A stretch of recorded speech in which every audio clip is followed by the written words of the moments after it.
VezaTalks. Yeah, so man.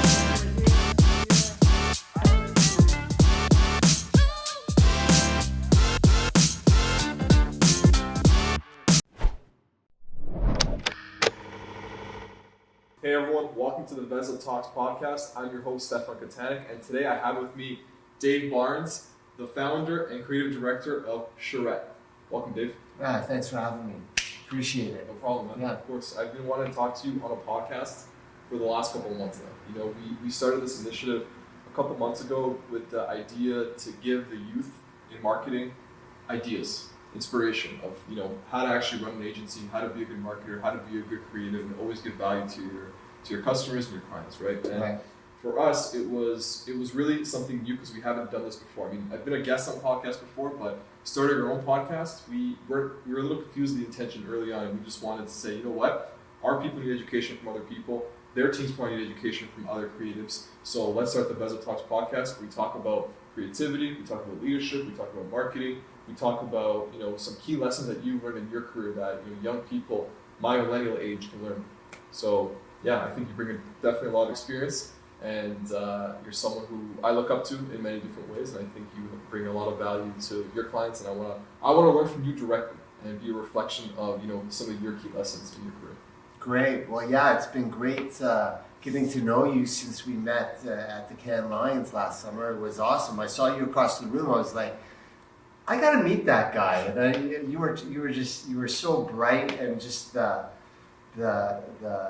questions you were asking and just the comments you were making on the topics were just really really excellent, and it's been great getting to know you. So thanks for having me. Definitely.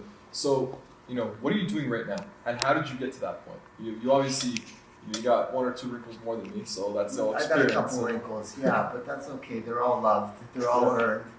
And so right now, I've just started a company called Charette. We're an agency, but we're trying to disrupt the agency model. Gotcha.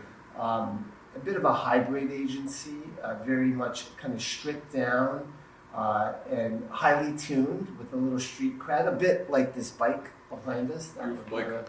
Yeah, thank you. That's, you know, a bit of a showpiece, but you know, makes a good backdrop anyways, right? So so I've been in and out of the agency biz for some time now. I've been on client side, I've been at different agencies, and I saw this opening that, you know, there's you know, with everything kind of happening online and all the marketing focus being kind of directed there was a gap between kind of coming up with the ideas, coming up with the creative, but then producing the content and getting it disseminated and channeled out into the right places. So Charette kind of is coming to the table with the idea that, hey, well, let me back up. First, Charette comes from architecture. I worked in development for years, and it's a word for a design meeting, and it kind of really the idea behind it is let's have an intense design period where instead of like stretching things out over weeks and weeks, we get the right people in the room, we table the issues, the problems,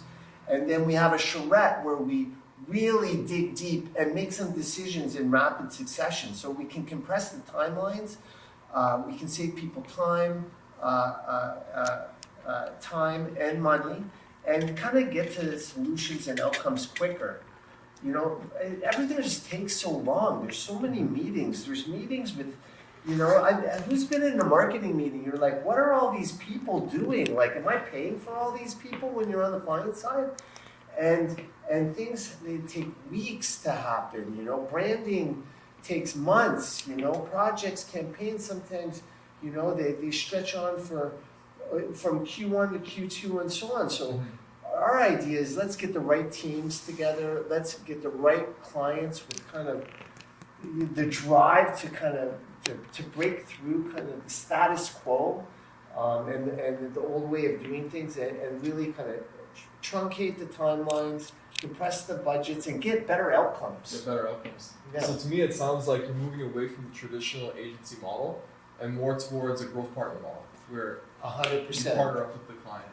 They see you as that partner, not, you know, the agency creative director of his team, right? So how are you positioning yourself as a growth partner as opposed to the agency? Like how do you approach the client? How do you make those parameters be in that growth partner perspective? Yeah, well, that's interesting because part of our value proposition is that you know, not only, like, obviously we're a fees for service company. I mean, yeah. Yeah, I get it. We're a professional services company. Right. But on the business side, we can partner with kind of the return on investment. So we can establish KPIs across kind of like brand, campaign, and business KPIs. And if we hit our KPIs, then we participate in that. So, for example, our fees could be X, but if we hit our KPIs, maybe they're X times 1.1, or there's a 20% increase, or we double our KPIs, maybe there's a 40% increase. But on the other side, if we don't hit our KPIs, maybe we're discounting our fees. So we'd like to really partner with people in that sense. That's actually really interesting. So talk to me more about that. How do you structure your fees as a growth partner? Because I'm sure a lot of the listeners here are looking to see what's the best agency model. And I get asked all the time, Steph, what's the best model for my agency, right? So I'd love to learn more about that. How would that work? Let's say I'm a client paying $100,000 a month in ad spend, right? And I'm selling, let's say I'm selling chairs, right? And like home decor, stuff like that. Right. So how would you approach that client who wants to sign a 12-year agreement with you?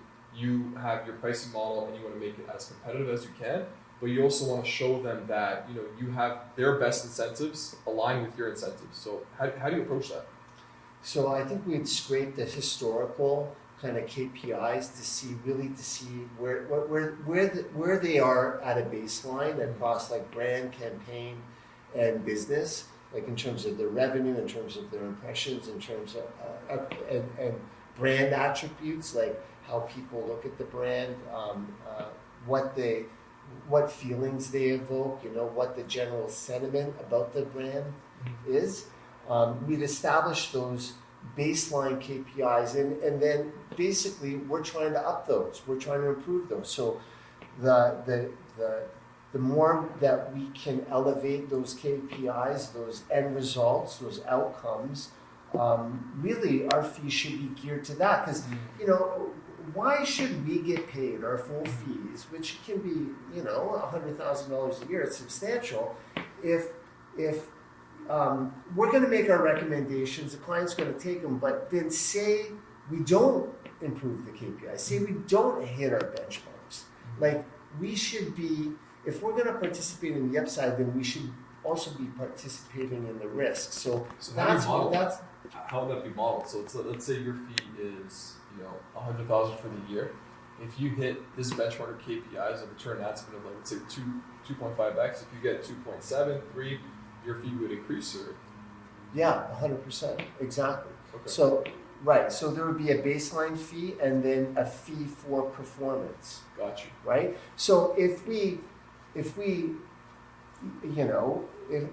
double the expectation, then maybe our fees more than double, right? But if we just hit expectation, well then it's just it's just the baseline fee, right? So then the clients know that we're really partnering with them. Right. Like we got some skin in the game with them. And that's what I think's been missing. Skin in the game. Skin in the game. Gotcha. So you're putting your skin in the game with your clients. They obviously see it. They're like, wow, Dave's serious. He's risking his company, his performance based on our performance to deliver to us.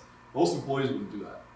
Obviously not. They get a certain salary, they have maybe a certain bonus structure, but as a growth partner coming on board, and this is actually why people hire agencies. They hire them because they have the processes, they have the most creative people doing the work, they have a lot of experience doing it, so they're hiring an agency for all of that, a turnkey solution. Now you're adding another layer on top where it's a growth partner solution, and your business model proves that. How did you come up with that business model? Like, where was this idea originally from? You know what? It originated, the first time I heard of it was Anomaly. So Frankie at Anomaly, when they came to Canada, I got to know their agency. I was on the client side working at Great Golf. And when I got their first introduced to the agency, they told me about how they partner with companies and startups, and they had a similar model. So to me, that always intrigued me, like really kind of, to me, that was the antithesis. I mean, that was authentic partnership. Yeah. So, I always felt it was missing because as, marketers and as advertising consultants, we make recommendations, but we don't stand behind them, right? Like if the results don't pay off, then we make excuses, but the client's got to pay that price. So I was like, wouldn't it be good if we could really stand with our clients and really, go all the way with them? So that's really what I've been wanting to do for a number of years now, and I really have finally had a chance to do it. So how's the feedback been so far? It's been really good. Mm-hmm. It's been really good. There's been a lot of questions. I've talked to a lot of business leaders about it. Kind of, let's call it the establishment. Mm-hmm. I don't know if they get it because I think it scares them a little bit, right? Because if that becomes the status quo, then that could really shake up everything, right? So, I've had a lot of comments. Oh, that's very bold, they said, or that's brave of you. But fortune favors the brave, and I want if we're not standing behind our ideas, what are we standing behind? It's just our experience. And I believe in this agency, and a good mentor of mine, our community agency, told me, you're only as good as the last thing you do, right? What you did a year ago, it really doesn't matter to your client. They're just, the last project you did, that's your reputation. If it was good, you're good. If it was shit, you're shit. And that's true. And that's just the way I look at things. Yeah. That's true. We'll get back to what you're doing in just a second, but I want to know, you're obviously a very well-rounded individual. You got class, you got swagger, you're traveled, you have your own business. Swagger, right? Swagger, man. The bike says it all. Okay. Family man, outdoor guy with the dogs every morning. So, you obviously do a lot of things outside of work that make you who you are, right? What would you say is your number one thing outside of work that you put a focus on, and why? It's got to be my family. I have 3 girls and 2 dogs, and it's insane. Yeah, it's busy, but I love it. We're fully outdoors. We're always getting into something, and nothing's perfect, but it's a beautiful adventure, and I live for that, right? So I like the car drives up north. I like the camping. I take the girls on fishing trips every year. We're constantly hiking and biking and skiing. I saw skiing, and so I love that, and that's my life. Really, that is my life, and work accompanies that, and complements that. And, well, maybe I have 2 lives: a work life and a family life. Yeah. But that's my focus, and I like staying fit too, right? I had some good mentors growing up, and that kind of really ingrained in me the wealth of physical fitness and energy and vitality, and I love that, and so I gravitate towards that. I like to have energy. I don't want to be tired. I hate being tired. I hate being sick. I'm really bad when I'm sick. My wife has told me this, so without energy and without your health, what do you have? Yeah. Exactly. What do you have, right? So that's what keeps me going. Keeps you going. Yeah. I like that. Being a very well-rounded individual, it takes time to get to that level. Of course, when you're young, you're hustling, you're focusing more on work than anything else, maybe even some fitness, right? And then everything comes into place. Now I'm about to hit 30, April 15th, right? So it's Congrats. Thank you. I made it this far. But you know what? Now coming to 30, I see that everything, not everything, I'd say most things in my life are starting to encompass.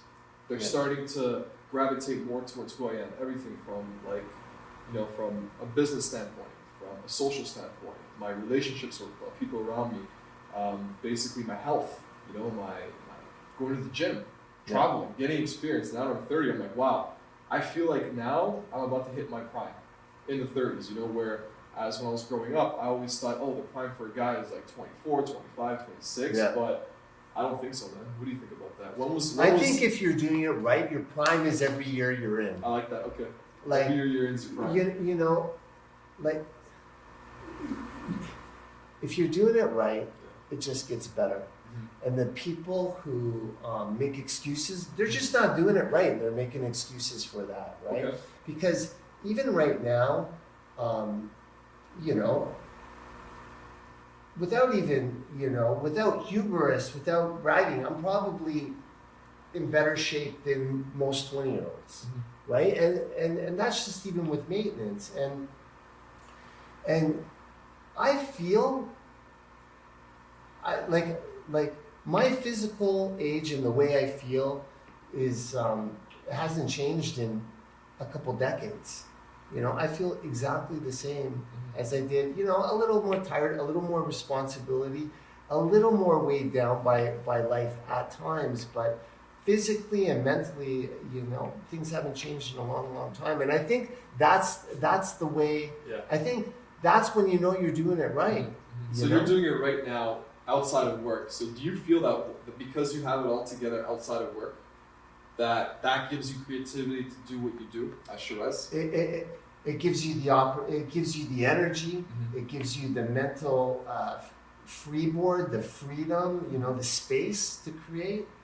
You have greater capacity, right? You know, with physical fitness, you just have more energy. If you have more energy, you have a greater capacity. You have more patience. You think better. You know, you're just better regulated. Yeah. You're a better regulated human. Yeah. You know.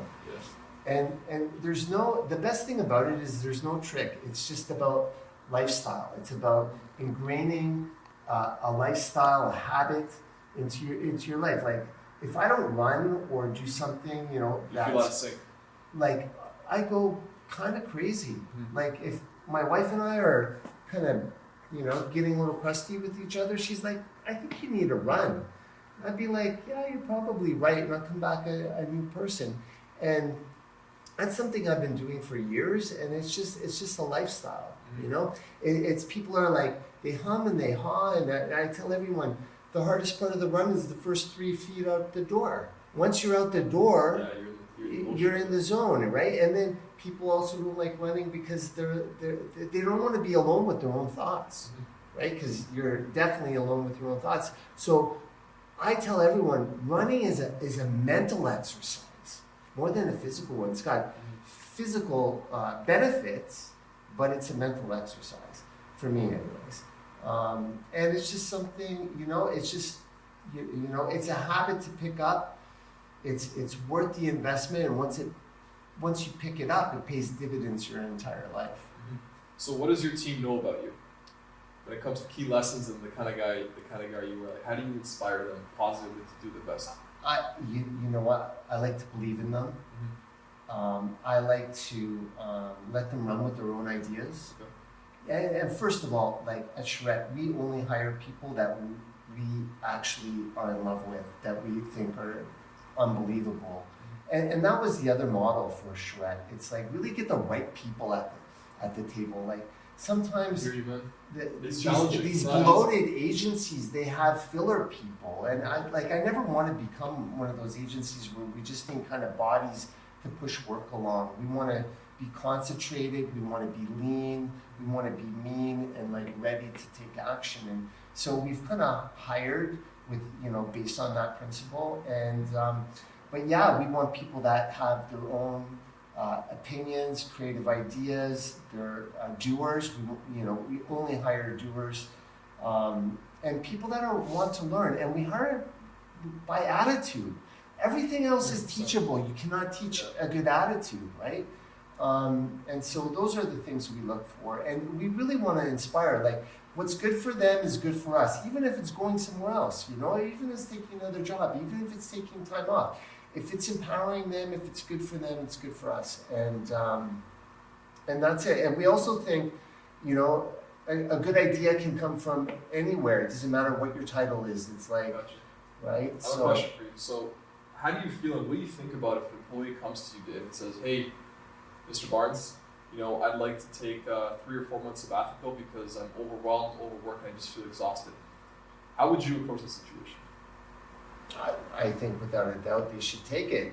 Yeah. If they can't stay and burn out, they're not going to be much good to anyone, and Yeah. most importantly themselves, right? So How do you react to like a situation like that, right? So do you react like, oh, are you asking why are you burned out? Why are you exhausted?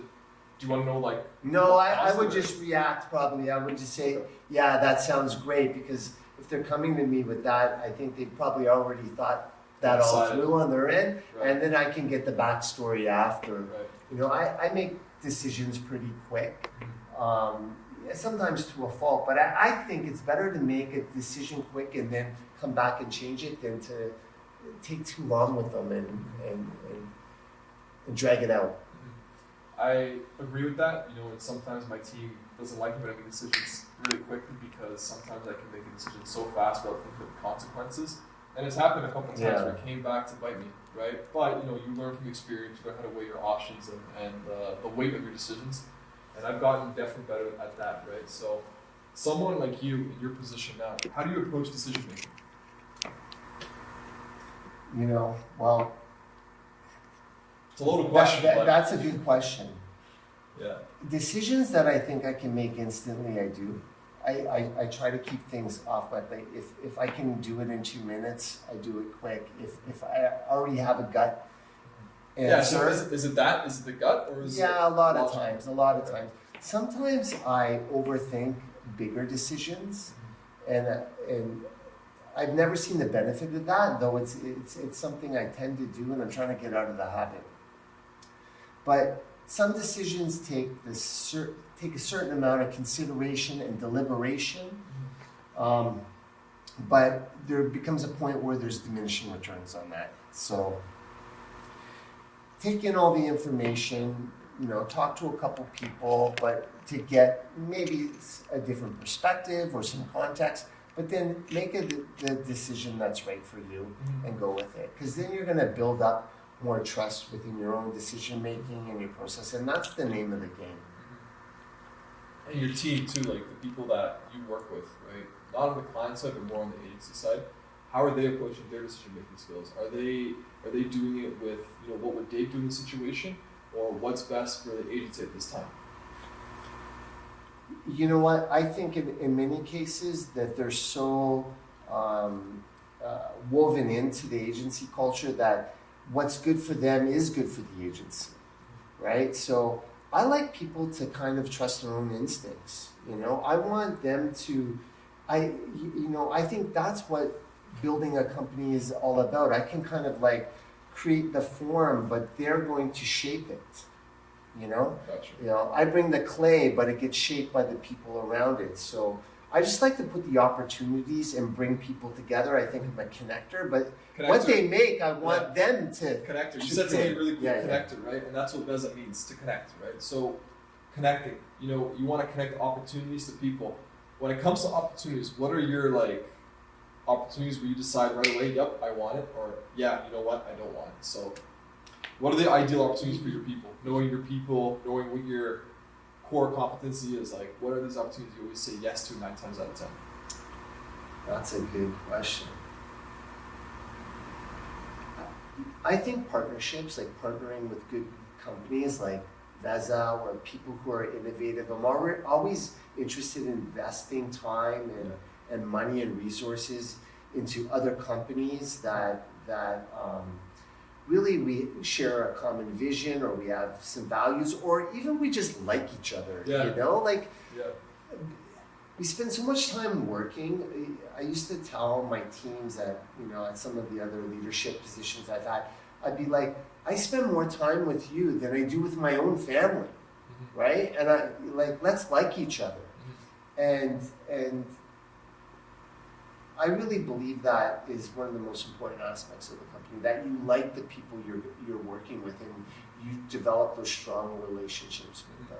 I'm definitely a big believer in network, relationships, having good people around you and investing in these relationships. Like, I just hit you up a couple of weeks ago when I got back to Toronto. I said, Dave, let's do a podcast. Okay, cool, let's do it. We'll do it in 2 weeks. Yeah. Awesome. In the last, 48 hours, 72 hours, we planned everything out. I showed up, and here we are now. Yeah, we texted maybe 40 words to each other, Yeah. and now we're making it happen. Make it happen. Because we're synced up, right? Yeah. So we didn't need it to be kind of really over elaborated and discussed, because we knew we were aligned, and Yeah. those are the kinds of relationships I'm talking about. Yeah. And it's like, I can go on my phone right now, call up if I need something done in Dubai, New York. I call up a buddy. Hey, I need this and this and this. You get it from me? Yeah, sure, no problem. And I feel the same thing as with you. You can call me all the time saying, hey, Steph, I need someone who can do this and this and this. Yeah, no problem. I got you. Yeah. And those are the relationships that I love, that I always invest into. Yeah. And I think it's super important, especially in the space that we're at, because as you probably know, it is saturated. There is a lot of movement happening with other agencies. It is competitive too, right? But I think with the model that you just shared with everyone, that growth partner model, but also the relationship model that you're talking about, and picking your opportunities carefully that your team can fulfill. I think that's the secret sauce, man. That is the secret sauce. And a lot of people know, Let's hope. I feel like they know about it, but no one acts on it. They all talk about it, but I see with you, it's like, Yeah. you mean game and you execute on it. You actually make it happen. That's what I mean by swagger. It's like it's who you are as a person, right? You're a direct reflection of you and what you're building. Your team here, me and you sitting here doing this podcast on a Thursday, rainy afternoon here in Toronto. So I think it's really inspiring to be like that. So I always ask people this question, right? What's one question you would ask yourself that I didn't ask you? You just had the whole break to think about it, so. Yeah. Oh man, you're stumping me with these questions here. Stumping? Stumping the questions. Stumping me. What's one thing I would ask myself? I would ask myself, what keeps you going? What keeps you waking up in the morning about this business?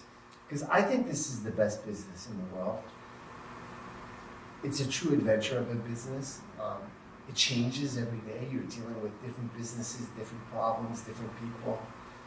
You're wrangling all these creatives, all these eccentric individuals.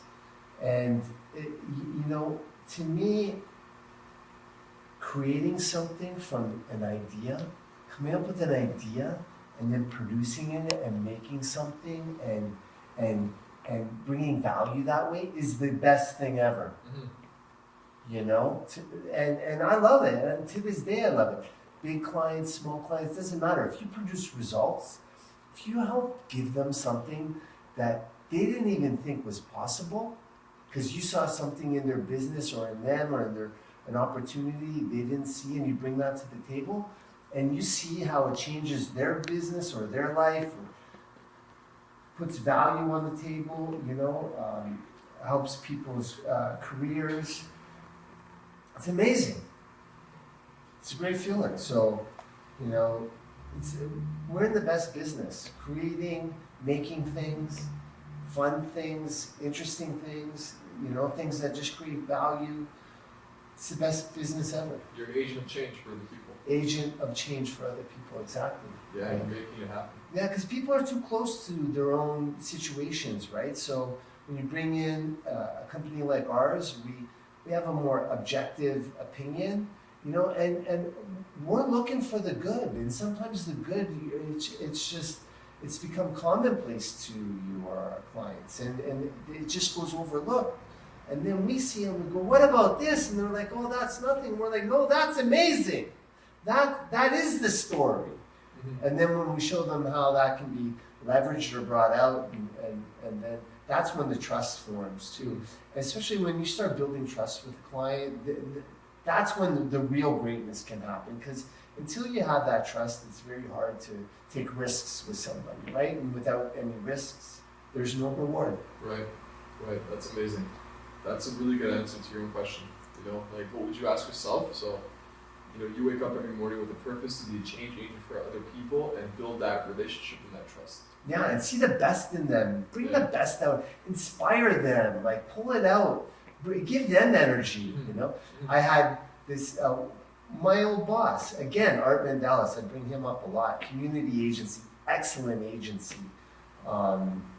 And he used to say, Barnes makes it better. And it's just because I brought, energy and enthusiasm. But we went out for dinner a lot, so he was probably talking about, like, I'd always be, this is a good steak, or this is amazing. And he'd be just like, Barnes makes it better, right? But it's about having that enthusiasm. And I think the enthusiasm comes from me just trying to get that hit of like that excitement of the little adrenaline inside of you, Yeah. the excitement, the happiness, the feeling. I get that. Yeah, Yeah. That resonates a lot with me. It's like when you have that enthusiasm, it's like the kid inside of you is like excited about doing something. Yeah. Excited about getting results, excited for making that other person proud of them because they made the right choice, they're proud of themselves. Yeah. I think that's what it's about. How do you manage these expectations now with clients, right?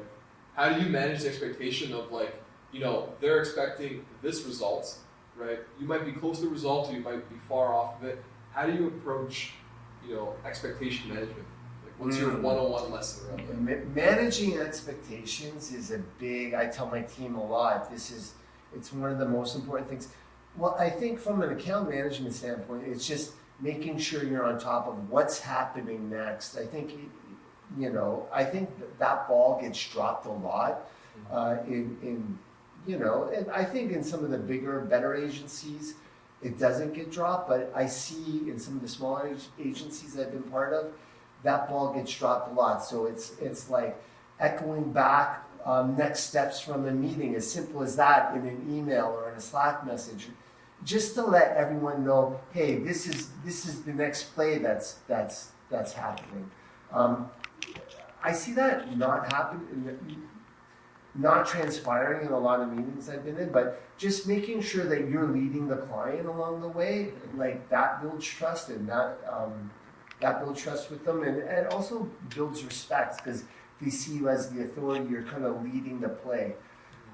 But in terms of expectation of outcome, I think that's a lot of soft selling too. You got to be constantly taking a consultative approach to the business. You're constantly asking questions. You're doing benchmarking. We think we're going to end up here, plus or minus 20%. If it's a visual concept, you can kind of bring in visual cues, visual benchmarks. This is kind of where we want to go. Examples, business cases.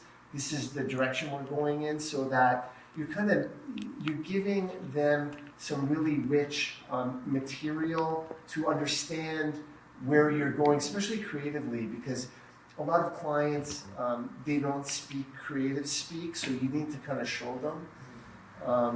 So a lot of that, and a lot, it's a lot of soft selling, building trust, asking questions, giving examples. A lot of the presidents, CEOs that I deal with, we'll even be texting stuff back and forth. This is kind of what I was.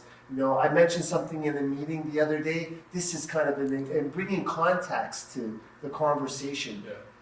Yeah. Just the way communication is now, you have kind of these main meetings or main kind of information chunks, and then it's these soft sell messages. So how are you managing that kind of that intermittent messaging with the client and kind of moving the conversation along?